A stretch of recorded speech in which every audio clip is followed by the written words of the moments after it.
Sellest, kuidas mina olevat talle poisi ikka lasteaiast haigena toonud, et igal nädalavahetusel tema siis ravis last ja lasteaias jäi laps jälle haigeks.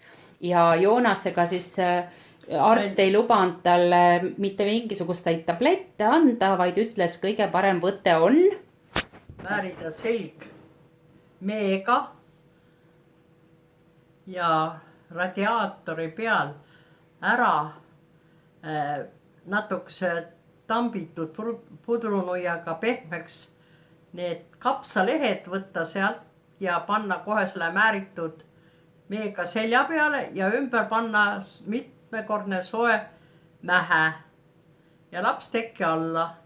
Ja hommikul, kui laps tõuseb, võtta laps panna pea alaspidi oma. Te näite, kuidas jalgade peale niimoodi, et pea peab all olema. Ja pea alaspidi. Ja sinna alla tuleb panna mingi lapp või asi sinna põrandale. Ja siis hakata selja keskpaigast. Nii, paneme lapi põrandale. Monoema, paneme lapi põrandale.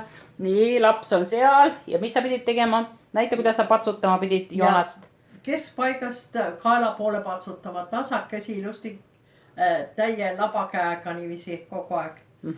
Ja mis siis juhtus? Siis varsti hakkab röga liikuma. Ja kopsudest, altkopsidest välja ja tuleb suur hunnik röga lapsel välja suust. Sinna rätiku peale, eks ole. Nii et ei ole mingit tablette vaja, vaid on vaja lihtsalt mett ja kapsalehti, värske kapsalehti. Sellega saab põletikud ju kõik ära. Tavalise, mis värske. Need on kõik tavalise peakapsalehed, mis talve läbi on nad värsked, kui sa võtad. Jaa.